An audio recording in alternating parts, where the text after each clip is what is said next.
खुद बोलने कि पवन भैया गाने पे रील बनाना है और पता ना बाद में जाके स्टेटमेंट किसके कहने पे क्या करने पे चेंज की हूँ। ये सोमिया पोखरेल खुद बोली कि पवन जी का कोई गाना वो उन्होंने एक दो आर्टिस्ट के साथ काम किया है जो खेसारी भैया की टीम के लोग नहीं चाहते हैं कि उन आर्टिस्ट के साथ काम करें, तो इसीलिए उन लोगों से अनबन हुआ है और वो लोग नहीं कर रहे हैं शायद काम, तभी हम लोग के साथ वो जुड़ना चाह रही हैं और करना चाह रही हैं। वो सतीश भाई के साथ भी काम करना चाह रही थी लेकिन सतीश भाई ने डायरेक्ट मना कर दिया। शायद पवन भैया का नाम नहीं लेती तो काम भी नहीं मिलता, लोग जानते भी नहीं, आप भी नहीं जानते, हम भी नहीं जानते, कोई भी नहीं जानता और इतना विवाद भी नहीं होता इस रील पे। अपने दीदी से जाके पूछे कि प्रिंस पेयर से उससे एक बात तक किया है क्या कि है सौम्या जी, चाहे हेलो सौम्या जी, अब प्लीज की बात तो दूर ही रही। और हम लोग शूट करने गए थे, वो हम लोग के सेट पे आई थी, हम लोग उनके पास नहीं गए थे कि तो खुद बोल रही है कि नहीं लाल घाघरा में लड़की का लाइन नहीं है, ये झगड़ा वाला गाना निकले अभी नया है। वो खुद बोली कि झगड़ा वाला गाना मैं चाहती थी, सोच था उनका कि पवन भैया के साथ आप लोग ने इतना झूठ मूठ का इस रील डाल के आप लोग जिसको मानती हैं, माँ को मानती हैं, शादीशुदा हैं आप औरत तो अपने पति को मानती हैं, तो उसकी कसम खा के आप बोलिए कि कोई आपसे प्लीज बोला हो वहाँ पे। इस फोटो को भी आप देख सकते हैं, कैमरामैन से रिक्वेस्ट है थोड़ा जूम कीजिए और दिखाइए। इसके फेस से बिल्कुल लग नहीं रहा है कि ये कहीं से नाखुश है और जबरदस्ती फोटो खिंचवा रही है और जबरदस्ती रील बनवा रही है। थर थर कांप रही है और तबीयत खराब है इनका।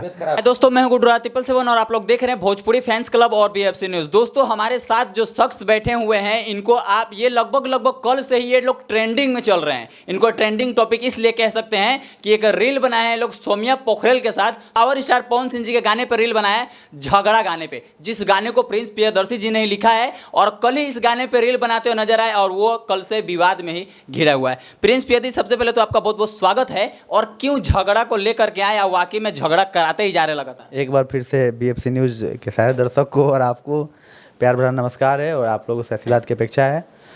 झगड़ा के घर पे रील आप लोगों को सबको देखिएगा आप लोग वीडियो, उसमें कहीं से भी नहीं लगेगा कि वो कभी ज़बरदस्ती बनाया गया है चाहे कुछ भी बनाया है। उनको सारा एक ए टू लाइन याद है, उनको सारा फेंकेले दाना हमरो दीवाना सारा एक्सप्रेशन उन्होंने दिया है अच्छे से।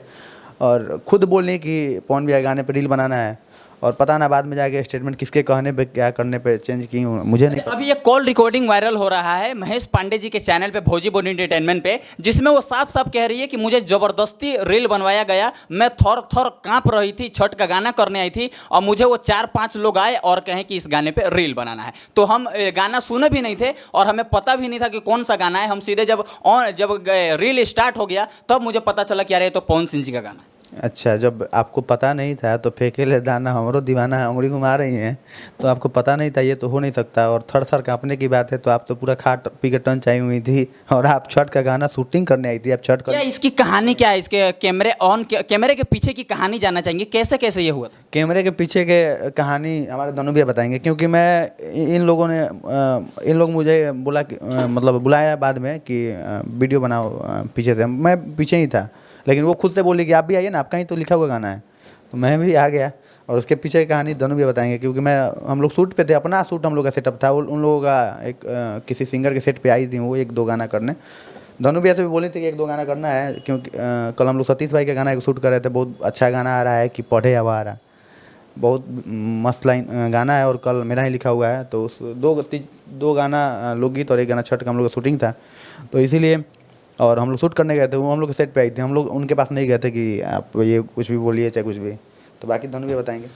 भैया आप लोग के ऊपर इल्जाम लगाया जा रहा है कि सोमिया पोखरेल के पास आप लोग गए और उनको कहें कि रील बनाना है और आप लोग गाना भी नहीं बताए, और कैमरे के सामने जब कैमरा स्टार्ट हो गया तब पता चला कि पवन सिंह जी का गाना है, तो बेचारी छुप भी नहीं सकती। सबसे पहले नमस्कार, जितना चैनल लोग देखा था वो दर्शक लोग के सबसे पहले नमस्कार प्रणाम बा।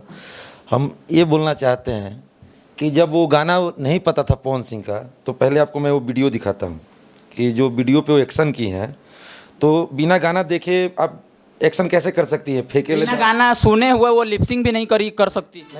ये आपको लिपसिंग देखिए, इसका फेस देख के भी नहीं लग रहा है कि बिल्कुल ये गाने को नहीं सुनी है और वो बहुत ज़्यादा परेशान है इस गाने से कि ऐसा गाना बनाइए। पूरा ये स्क्रिप्टेड लग रहा है, सरासर वो कॉल रिकॉर्डिंग में झूठ बोल रही है किसी के। मैं जहाँ तक जानता हूँ कॉल रिकॉर्डिंग में दोनों व्यक्ति की आवाज़ आती है, आपका भी, आप फ़ोन करेंगे तो आपका भी आवाज़ आएगा और वो जो बात करेगा उनका भी आवाज़ आएगा। लेकिन ये मनोज पांडे जी कैसा रिकॉर्डिंग किए हैं जिसमें केवल अगले वाले का नजर? ये पहला ऐसा कॉल रिकॉर्डिंग है भोजपुरी के इतिहास में जिसमें सिर्फ और सिर्फ लड़की का वॉइस आ रहा है और लड़का का वॉइस ही नहीं आ रहा है। सबसे पहले बता देना चाहते हैं कि हम लोग उनके पास नहीं गए थे, हम लोग का खुद का सेट लगा हुआ था, 3 गाना था, 2 लोकगीत था, जो कल 6 बजे मॉर्निंग में आ रहा है। सतीश भाई का, पवन भैया के सबसे छोटे भाई सतीश जी हैं, उनका गाना है, उनका 2 लोकगीत है, एक शॉर्ट सॉन्ग था। तो हम लोग गए थे, तो खुशी मैरिज हॉल था, उसमें हम लोग बैठे थे, बहुत लोग देखे हैं वहाँ पे। हम लोग का स्पेशल रूम में बैठे थे, कोई उनके साथ राज आर्या जी थे, आर्या यादव जी, अर्जुन आर्या यादव थे। तो वो आए हम लोग के पास बैठे, तो बोले कि सोम्या जी हैं। तो सोम्या जी से परिचय हुआ, तो हुआ कि एक रील हो जाए, तो रील फोटो हो जाए। तो हम बोले, हम खुद बोले कि नहीं एक रील बन जाए। तो रील पे हम बोले कि एक शिवानी छोटी बच्ची है, उसका गाना आने वाला है मेरे चैनल पे। तो उसका एक गाना था कोई कजरा वाला, उस पर रील बन रहा था। वो बोली कि नहीं नहीं पवन भैया का गाना पे रील बन जाए। ये सोम्या पोखरेल खुद बोली कि पवन जी का कोई गाना। वो अपने वो जो उसके भाई है ना मनोज पांडे, वो पूछे उससे। आप खुद बोलिए कि बहुत जल्द आप लोगों को गुड न्यूज़ देने वाले हैं। हम लोग बोले क्या हो, और तो हम लोग पवन गाना भैया के निकाले लाल घाघरा, लाल घाघरा गाना निकाले, ट्रेंडिंग है। तो खुद बोल रही है कि नहीं लाल घाघरा में लड़की का लाइन नहीं है, ये झगड़ा वाला गाना निकले, अभी नया है। वो खुद बोली कि झगड़ा वाला गाना लगा। झगड़ा वाला। तो प्रिंस भाई है, ये अपना बैक कैमरा से रील बना रहा था। इसको बोली कि प्रिंस ये आप ही का लिखा हुआ गाना है, अभी आ जाइए। तो आप देखिएगा उस रील में हम भी हैं, और एक और भाई है वो भी नहीं है यहाँ पे, हम भी हैं। आगे रील बन गया। पता नहीं, हमको लगा कि जैसे वो चाहती थी कि पवन सिंह को मैं नहीं जानती हूँ, वो कह के पूरा भोजपुरी में अपना नाम थोड़ा सा जो रोजी रोटी चला, और फिर ये झगड़ा गाना पे रील बनवा के फिर थोड़ा नाम छिप गया था उनका। फिर ट्रेंडिंग में आना चाहती हैं कि मैं ट्रेंडिंग में आ जाऊं। हम लोग का नहीं पता था कि ये मकसद उनका है। हम लोग तो अपना सेट लगाए हुए थे। और वो जो मनोज पांडे बार बार बोल रहा है कि प्लीज़ भीख मांग के, अरे भीख मांगेंगे तुम्हारे पास। मनोज पांडे को समझा दीजिएगा कि अपने दीदी से पूछे, जो भी दर्शक हैं उनको बता दीजिए कि मनोज पांडे तक पहुंचा दीजिए कि अपने दीदी से जाके पूछे कि प्रिंस पेयर से उससे एक बात तक किया है क्या कि है सोम्या जी, चाहे हेलो सोम्या जी।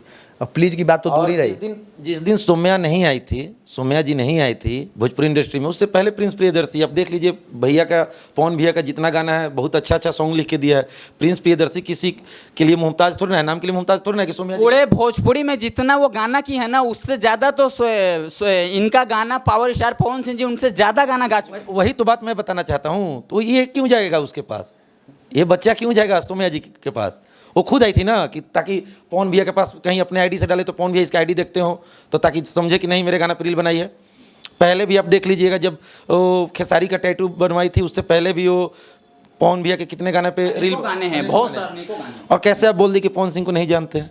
कहीं ना कहीं अपने पास से यहाँ पे विवाद करवाने के लिए। तो आप समझती नहीं है, ये बिहार है। वो कहती है कि भोजपुरी को गर्व होना चाहिए कि मैं भोजपुरी में आकर के काम कर रही हूँ। हम कहते हैं कि उसको गर्व होना चाहिए कि भोजपुरी भी उसको काम दे। आपको भी उसको इसलिए गर्व होना चाहिए कि भोजपुरी काम नहीं दे रहा है, उसको इसलिए गर्व होना चाहिए कि बिना टैलेंट के भोजपुरी उसको काम दे रहा है, एक टैटू की वजह से। टैटू बनवा के और उसको और विवाद करके पवन सिंह को नहीं जानते हूँ, काम मिल गया उसको। नहीं तो वो भोजपुरी को, उसको गर्व होना चाहिए, भोजपुरी को गर्व नहीं होना चाहिए। शायद पवन भैया का नाम नहीं लेती तो काम भी नहीं मिलता, लोग जानते भी नहीं, आप भी नहीं जानते, हम भी नहीं जानते, कोई भी नहीं जानता, और इतना विवाद भी नहीं होता इस रील पे। अच्छा, इससे पहले आप ये भी कहते हो नजर आ रही कि वो खुद चाहती है कि पवन सिंह जी के साथ काम। वो बोल रही हैं हम लोगों से, उनके मैनेजर जो थे वो बोल रहे हैं कि एक स्क्रीनशॉट शेयर करने वाले हैं जिससे आप लोगों को बहुत खुशी मिलेगी। क्या हो गया भाई, तो ये बताएंगे नहीं। तो वो बोल रही है कि पवन भैया के साथ बहुत जल्द काम करने वाले हैं हम, आप लोग देखेंगे। बहुत सब बात हो गया है हम लोग। खुद बोली कि हमको बहुत अच्छा लगा इस गाने पे रील बना के, और पता नहीं कि इसके सिखाए में पता नहीं अंदर क्या है, क्या चला। हमको लग रहा है कि वो हाईलाइटेड होने के लिए ऐसा की। गाना तो बहुत है पवन भैया का, झगड़े क्यों बना, क्यों वो झगड़े को चूज की, झगड़ा कराने के लिए चूज की। तो चलिए कोई बात नहीं है, होता है पीठ पीछे कोई भी, हम लोग तो कैमरा के पीछे के रहने वाले आदमी हैं, लेकिन उस रील में हम खुद हैं, इसलिए आज आपके सामने हम बैठे हुए हैं।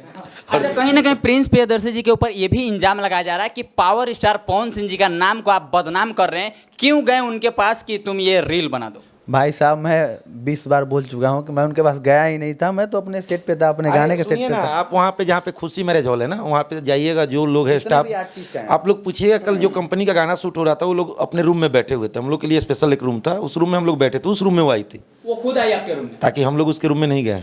अब जाके पता कीजिएगा, सेट वहाँ पे हनी भाई थे। और हम लोग का जीवन में हम लोग का कभी ये नहीं होगा कि पवन भैया की छवि को बर्बाद करें, उनका नाम को ख़राब करें, क्योंकि उन्हीं से हम लोग हैं। और उनके छवि को कभी भी, वो हम लोग के लिए बहुत बड़े भाई से ही। बहुत सारे लोग ये पोस्ट कर रहे हैं कि जो सोम्या पोखरेल पावर स्टार पवन सिंह जी को नहीं जानती थी, अब लग रही है कि जान गई है। देखिए उस गाने पे रील बनाते हुए नजर। मुझे जहाँ तक लग रहा है ना कि आप लोगों के बदौलत ही वो उन्होंने अपना स्टेटमेंट चेंज कर दिया, क्योंकि आप लोगों ने इतना उनको लिख दिया है हमारे फेसबुक से लेकर हर एक जगह 30-40 शेयर 50 शेयर कर दिए अच्छा, आप वो लोग। काम करना चाहती थी, सोच था उनका कि पवन भैया के साथ आप लोग ने इतना झूठ मूठ का इस रील डाल के आप लोग उसके फिर रोजी रोटी पे आप लोग पानी फेर दिए। इसके लिए तो हम लोग को खुद अफसोस हो रहा है कि हम लोग भी सोचे कि भाई एक दो गाना उसे आप लोग के ऊपर इंजाम लगाई है, तो क्या अब ये हमारे ऑडियंस ये इमेजिन कर सकते हैं कि पावर स्टार पवन सिंह जी के साथ उनको आप काम कराएंगे अपने कंपनी के लिए? ये तो हम लोग नहीं बोल सकते, वो तो भैया डिपेंड करते हैं, तो हम लोग के पास नहीं है कि पवन भैया खुद सिलेक्ट करते हैं किसके साथ काम करना है, और जो पवन सिंह को नहीं जानती हो पवन भैया उसके साथ कैसे काम कर सकते हैं, ये तो मेरे बस का बाहर का है। वो अब भैया कभी मिलेंगे तो भैया साहब बात कर लीजिएगा। प्रिंस भैया चाहेंगे ये गाना 2 लाइन हो जाए, काफी झगड़ा करा ही रहा है अभी सोशल मीडिया पे। आवाज़ तक नहीं आ रहा है मेरे गले में बहुत। फिर भी नॉर्मल ही हो जाए। कि है जवानी रानी झगड़ा के घर भइल बा नेपाल वाला झगड़ा के घर भइल बा। और आपसे नम्र निवेदन है, आप एक नारी हैं, आप एक इतना हम लोग रिस्पेक्ट देते हैं किसी भी नारी को, किसी हम लोग भी उस फैमिली से आते हैं जहाँ पे सिखाया जाता है कि अपने से बड़ों को कदर करना चाहिए, औरतों का कदर करना चाहिए। लेकिन आप ऐसी औरत नहीं निकलिए जिनको हम लोग देखने से भी नापसंद करें, और ऐसा झूठ झाट नहीं बोलिए कि फिर बुरा लगे। किसी को बहुत बुरा लगता है आप जब झूठा इल्जाम लगाती हैं किसी पे, किसी के बहकावे में आके। दर्शकों को दिखा देना चाहता हूँ कि गाना तो रील तो जबरदस्ती बन गया है, ये फोटो जो है, इस फोटो को भी आप देख सकते हैं। कैमरामैन से रिक्वेस्ट है थोड़ा जूम कीजिए और दिखाइए। इसके फेस से बिल्कुल लग नहीं रहा है कि ये कहीं से नाखुश है, और जबरदस्ती फोटो खिंचवा रही है और जबरदस्ती रील बनवा रही है। और थर-थर कांप रही है और तबीयत खराब है इनका। तबीयत खराब है। देखिए इस फोटो को देख करके ऐसा बिल्कुल नहीं लगता है। अच्छा दोस्तों, आप लोग को तो हम बता दिए कि पर्दे के पीछे की कहानी क्या थी। बहुत सारे लोग इस पे न्यूज बना रहे हैं। देख लीजिए, इस फोटो को मैं अपने स्क्रीन पे भी चला दूंगा, आप लोग देख लीजिएगा, और उस रील को भी चला दूंगा अपने स्क्रीन पे, आप देख सकते हैं अच्छे से। और इन लोगों की छवि की जो खराब किया जा रहा है, तो उनके ऊपर कहीं ऐसा ना हो कि आप दूसरे के ऊपर इंजाम लगा रहे हैं और आपके खुद के ऊपर किसी चीज का इंजाम लग जाए, तो इसलिए ऐसा मत हम लोग कीजिए। की छवि नहीं खराब कर रही है, वो खुद अपना छवि खराब कर ली, वो खुद अपना छवि खराब कर उनको भोजपुरी इंडस्ट्री से लोग बहिष्कार ना कर दे, उनको बाइकआउट ना कर दे। तो इसीलिए आप ऐसा ना काम कीजिए, ना तो ना इधर की रहेंगी ना उधर की रहेंगी, आप कहीं की नहीं रह पाएंगे। अभी सुनने में ये भी आ रहा है कि खेसारी लाल जी के टीम से उनको अनबन हो गया है, इसलिए वो पावर स्टार पवन सिंह जी के टीम में जुड़ना चाहती है, उनके साथ काम करना। यहाँ तक मुझे भी उनसे पता चला, यही पता चला है, क्योंकि उन्होंने एक दो आर्टिस्ट के साथ काम किया है जो खेसारी भैया की टीम के लोग नहीं चाहते हैं कि उन आर्टिस्ट के साथ काम करें, तो इसीलिए उन लोगों से अनबन हुआ है और वो लोग नहीं कर रहे हैं शायद काम, तभी हम लोग के साथ वो जुड़ना चाह रही हैं और करना चाह रही हैं। वो सतीश भाई के साथ भी काम करना चाह रही थी, लेकिन सतीश भाई ने डायरेक्ट मना कर दिया। सतीश मेरे गाने का शूट पे था और 2 लोकगीत था, वो बोली थी कि एक इनके साथ शूट कर ले। सोमिया पोखरेल बोली थी। मैं सतीश से बोला कि बाबू एक गाना शूट कर लो, है ही तो बोला कि नहीं भैया इनके साथ मैं नहीं करूँगा, बाकी किसी के साथ आप करवा लीजिए अपने चैनल के लिए। जो पवन सिंह को नहीं जानती है, तो मैं एक पवन सिंह का भाई हूँ, तो उनके साथ मैं कैसे काम कर सकता हूँ। और वहाँ पे बहुत सारे सिंगर थे, रंजीत भाई थे, रंजीत भाई के साथ भी हम लोग रील बनाए। तो अब रंजीत भाई कहाँ बोले कि ज़बरदस्ती आके पवन सिंह की टीम वाले, देखिए वो भी आपको रील में दिखा देता हूँ। रंजीत भाई का भी रील है, तो कहाँ बोल रहे हैं आपसे कि ज़बरदस्ती पवन भाई के लोग आके हमसे रील बनवाए, सब लोग की मर्जी से ना बना है। तो आप नहीं लगता कि कहीं ना कहीं वो लाइव लाइट में आने के लिए ऐसा ये बयान दी है? हम लोग को तो लग रहा है कि बस वही उसका मकसद था, और बाकाये में आके उसका भी मकसद यही था सोम्या जी का, कि ताकि हम लोग झगड़ा पे रील बना के और फिर कुछ दिन हम हाईलाइटेड में रहे और 1-2 गाना में कोई हमको रख ले, काम करवा ले। और भी सिंगर, बहुत सारे सिंगर है भोजपुरी में, कोई तो काम दे देगा। अच्छा चलते चलते प्रिंस प्रियदर्शी जी से एक और सवाल, अभी इसके बाद कौन कौन से प्रोजेक्ट आ रहे हैं पावर स्टार पवन सिंह जी को लेकर के आप धमाल? बहुत जल्द बहुत अच्छे गाने आ रहे हैं, जो अभी सरिया करिया टाइप 2 आ रहा है, अभी बहुत सारा गाना आ रहा है, अभी करीब 5-10 गाने ऐसे हैं जो आने वाले हैं लगातार बैक टू बैक, और बहुत झगड़ा से बवाल गाने हैं। झगड़ा का घर इसलिए नहीं आया था कि आप लोग झगड़ा कराएं, झगड़ा का घर इसलिए आया था कि आप लोग एंजॉय करें। कल हमारे भैया हैं, हमारे ही गांव के, और हमारे भैया हैं, बड़े भैया हैं, इनके चैनल से MMJ रिकॉर्ड से भैया लोगों का चैनल है, तो गाना आ रहा है पढ़े आवारा, कि पटना में घूमे ले आवारा, ये जान पढ़े आवारा, मुखरा है इसका। तो कल सुबह रिलीज़ हो रहा है, आप लोगों को उसको गाने को बहुत सारा प्यार दुलार देना है। वो भी पवन भैया के छोटे भाई सतीश भाई का है, और मेरा लिखा हुआ था, आप लोगों से उम्मीद है कि उस गाने को भी प्यार दुलार देंगे। अगर इस वीडियो को सोम्या पोखरेल देख रही होगी, ये वीडियो उसका पहुंचता है, तो क्या कीजिएगा? मैं उनसे पहले तो प्लीज़ नहीं बोला था, लेकिन अब मैं आपसे हाथ जोड़ता हूँ कि आप भोजपुरी को बदनाम ना करें। ये सब विवाद के कारण हम लोगों को शर्म आता है, लोग बोलते हैं ये भोजपुरी में क्या हो रहा है, तुम्हारे नाम को लेके ये लोग क्या बोल रहे हैं, तो ये सब आप ना करें। आपसे मैं अभी हाथ जोड़ता हूँ कि ये सब फालतू काम ना करें। आप आप एक नारी हैं, आपका सम्मान है। मैं कल आपसे अगर एक शब्द भी बोला हूँ और एक शब्द आपसे बात भी हुई हो तो अपनी माँ का जो भी हैं, आप अगर अपनी माँ को मानती हैं तो उन माँ का कसम खा के बोलिए कैमरे पे लाइव आके। मैं मेरे पास न्यूज़ चाहे कोई भी क्लिप भिजवाइए, मुझे टैग करके मेंशन कीजिए, मैं उसको मेंशन करूँगा कि हाँ मैं गलत था, मैं प्लीज़ बोला था। मैं अगर आपसे एक शब्द बात भी किया हो तो भैया आप क्या कहना चाहेंगे अगर वो देख रही होगी इस वीडियो को? सबसे पहले तो प्रिंस उससे रील बनवाने के लिए गया था नहीं। हम लोग पहले भी बोल चुके हैं कि हम लोग रील बनवाने नहीं गए थे, हम लोग अपने रूम में थे। हम लोग जो राज आ रहे जी थे, बोले कि एक फ़ोटो हो जाए, सब लोग हैं, तो हम प्रिंस बैक कैमरा से रील बना रहा था। वो खुद बुलाई कि इन्हीं का गाना है तो आए। तो फिर वो सही बोला कि आप अगर जिसको मानती हैं, माँ को मानती हैं, शादीशुदा हैं आप औरत, तो अपने पति को मानती हैं, तो उसकी कसम खा के आप बोलिए कि कोई आपसे प्लीज़ बोला हो वहाँ पे। वहाँ से आपसे अच्छी अच्छी कलाकार आर्टिस्ट थी वहाँ पे, बहुत सारी लड़की थी। हम लोग और लोग के साथ रील बना सकते हैं, आपकी क्या ज़रूरत है? भाई साहब हम डेली किसी ना किसी सेट पे जाते रहते हैं, डेली किसी ना किसी शूट पे जाते रहते हैं, तो ऐसा आप लोग देखे नहीं होंगे कि डेली एक लड़की के साथ रील बना के। ये मेरा मकसद नहीं रहता है, जो बोलेगा उसी से मैं बनाऊंगा, क्योंकि मैं भी गुमान का नहीं स्वाभिमान का बहुत पक्का आदमी हूँ।